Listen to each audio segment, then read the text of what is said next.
현재 세법에서는 이제 주택 수에 따라서 법 적용을 달리하고 있는데요. 이 부동산 과세의 기준이 개인별 과세인지 아니면 세대별 과세인지 잘 따져봐야 효과적인 절세 효과를 누려보실 수가 있습니다. 오늘 이에 관련된 내용들 짚어주신다고 하는데요. 팀장님 준비되셨죠? 네, 지금 취득세 내용이 많이 바뀐다라는 내용 들으셨을 겁니다. 오늘 그래서 취득세 관련해가지고 좀 많이 헷갈리시는 부분이 몇 채, 그리고 중과 두 번째, 세 번째 집에 대한 것들로 중과가 매겨지기 때문에 내가 몇 채를 가지고 있는지에 대해 궁금해하시는 분들이 많습니다. 그래서 그런 분들을 위해서 오늘 준비했습니다. 주택수 산정, 취득세, 그거 참 궁금할세. 네, 그 세자, 오늘 세에 관해서 세법에 관해서 좀 알아보도록 하겠습니다.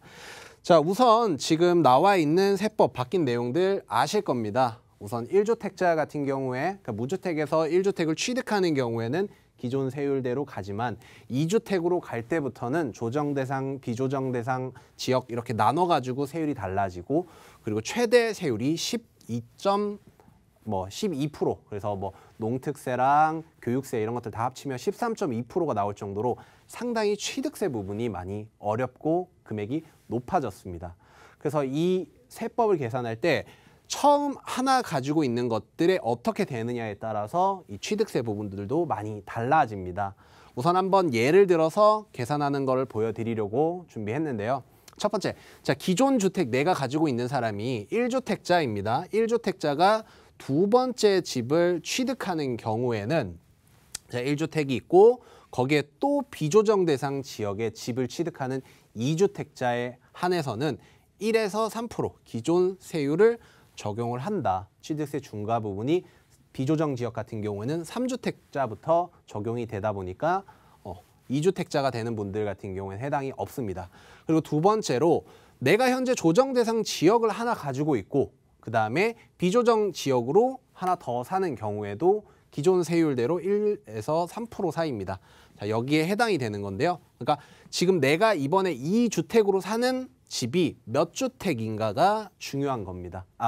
어느 지역이냐가 중요한 겁니다. 그래서 내가 두 번째로 사는 지역이 비조정 대상 지역이다라고 하면 1에서 3%의 세율이 적용이 받고요. 또 그러면 다음번 내가 만약에 집을 하나 가지고 있는데 이 집이 비조정 지역이었습니다. 그리고 새롭게 하나 사는데 거기가 뭐 서울이라든지 경기도 주요 지역이라서 조정 대상 지역으로 되어 있는 곳이다 라고 하면 이게 2주택이지만 여기가 아니고 이 조정 대상 지역에 추가 집을 사기 때문에 취득세가 8%로 올라가게 되는 겁니다. 자, 요거 헷갈리시는 분들 많으신데 요 부분 그래서 8%, 여기는 1.3%.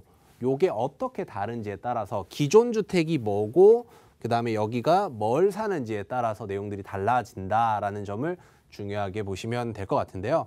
그래서 조금 더 나가서 내가 만약에 2주택자이다. 근데 새롭게 사는 게 조정 대상 지역이다 라고 하면 여기 12%에 해당이 됩니다.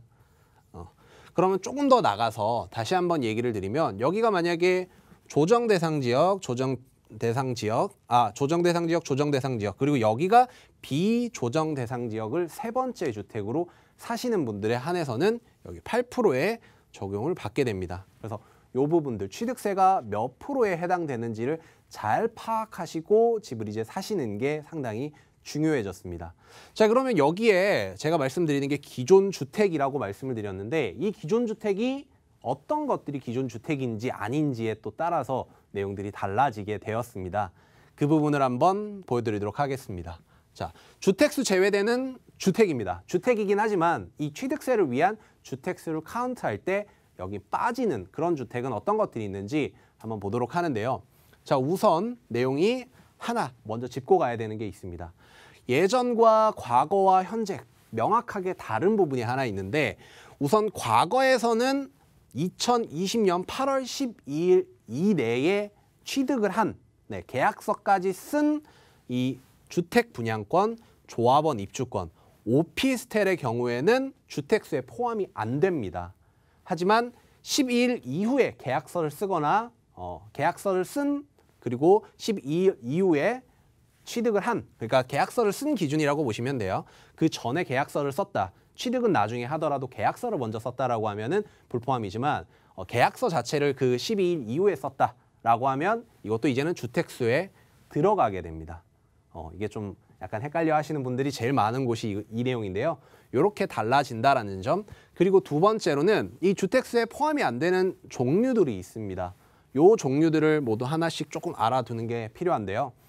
첫 번째로는 아까 말씀드렸던 요 앞에 있는 거 12일 이내에 취득한 입주권, 그리고 분양권, 오피스텔 요 세 가지는 포함이 안 된다라는 거. 그리고 오피스텔, 이거는 오피스텔 취득을 한 오피스텔인 지어져 있는 오피스텔인 거고, 분양권 같은 경우에는 12일 이후에 사시더라도 얘는 주택수에 포함이 안 됩니다. 그리고 상속으로 취득한 주택은 그러면 이 취득세 계산할 때 주택수에 들어가느냐 마느냐 이것도 궁금해 하시는데, 이 부분은 상속 개시일로부터 5년간에는 주택수에 포함이 안 됩니다. 그러니까 이 부분도 참고하실 필요가 있고요. 자, 그리고 논란이 조금 있는 부분 중에 하나가 시가 표준액이 1억 원 이하인 주택은 주택으로 포함을 안 시키겠다고 합니다. 그렇기 때문에 뭐 지방에 좀 작은 것들, 서울에는 원룸 같은 경우에 좀 작은 사이즈, 중심 지역이 아닌 경우에는 시가 표준액으로 1억 원 이하인 경우들이 있습니다. 이런 경우에는 주택수 그리고 주택, 오피스텔 둘 다 포함이 안 됩니다. 그리고 제가 여기서 조금 정확하게 설명을 드려야 되는 부분이 있는데, 요 주택수에 포함이 안 되는 오피스텔이 업무용이 있고 보통 그다음에 주거용이 있습니다. 주거용에 한해서 주택수에 포함이 되는 거고, 업무용으로 해서 사용하고 있는 경우에는 오피스텔 주택수에 포함이 안 됩니다. 업무용인지 아닌지 주거용인지 이거는 뭐 내용들을 좀 더 찾아봐야 되니까 그건 참고해서, 내가 아실 거예요. 보통 이걸 주거로 주고 있는지 업무용으로 주고 있는지. 보통 업무용으로 주고 계시는 분들 같은 경우에는 부가세까지 받아서 거기에 사업자 내시는 분들이 많이 계시고요. 그리고 주거용으로 쓰시는 분들은 거기다 전입신고해서 쓰는 경우, 주거용으로 쓰는 경우를 나눠서 생각을 하시면 될 것 같습니다. 그래서 그런 부분이 다르다라는 거 놓치지 마시고요. 자, 그리고 또 하나, 지방세법상에 의해서 요 조항에 따르는 농어촌 주택 그리고 부속 토지 이 부분도 포함이 되지 않습니다.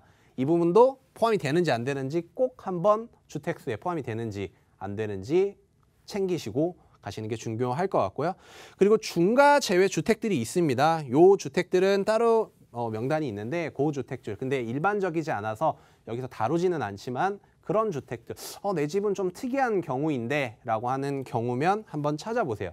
그래서 중과가 포함이 안 되는 주택인 경우에는 주택수 산정에서도 제외된다. 지금 여기 적혀져 있는 요 두 가지 같은 경우에는 중과 제외 주택으로 포함이 되어 있기 때문에 이 두 가지는 나중에 취득을 할 때도 일반적으로 우리가 얘기하는 중과 대상에서도 제외가 됩니다. 그래서 주택수 카운트할 때도 포함이 되지 않고 살 때도 포함이 안 된다. 그래서 항상 기존 세율 1에서 3%의 세율로 적용을 받는다라고 보시면 될 것 같습니다. 그리고 하나 더, 이게 너무 중구난방으로 좀 이루어져서 죄송하지만 오피스텔 같은 경우에는 취득할 때는 4.6%입니다. 요거 1점에서 3 뭐 이렇게 잘못 알고 계시는 분들 계신데, 오피스텔 같은 경우에는 취득할 때 항상 4.6%의 취득세를 낸다라는 부분을 꼭 알아두시고 준비하시면 좋을 것 같습니다. 자, 그러면 이게 막 주택수 산정 뭐 이런 거 막 어렵습니다. 사실 저희도 지금 막 머리가 지끈지끈 아픈데 아픈 이유가 있죠. 주택수 산정하는 게 각각 항상 다릅니다. 그러니까 청약을 할 때 포함이 되는 주택수 종류, 그리고 대출을 할 때 취득세, 종부세, 그리고 양도세 계산할 때 다 이게 주택에 포함이 되는지 안 되는지 막 이게 다 달라집니다. 그래서 이걸 뭐 다 설명드릴 수는 없고, 요거 뭐 필요하시다라고 하면 사진을 찍던지 뭐 해서 활용은 하시겠지만, 결국에는 가장 중요한 건 이 주택수에 포함이 되는지 안 되는지, 내가 양도할 때는 주택수에 포함이 안 되고 취득할 땐 주택수에 포함이 되고, 취득할 땐 주택수에 포함이 안 되고 양도할 땐 포함이 되고, 뭐 다양한 케이스들이 있으니까 그걸 꼭 알아보시고 전문가와 얘기해 보시고 결정을 하시는 게 가장 중요하다. 그 부분을 오늘 제 가장 핵심 포인트로 이해하시면 좋을 것 같습니다.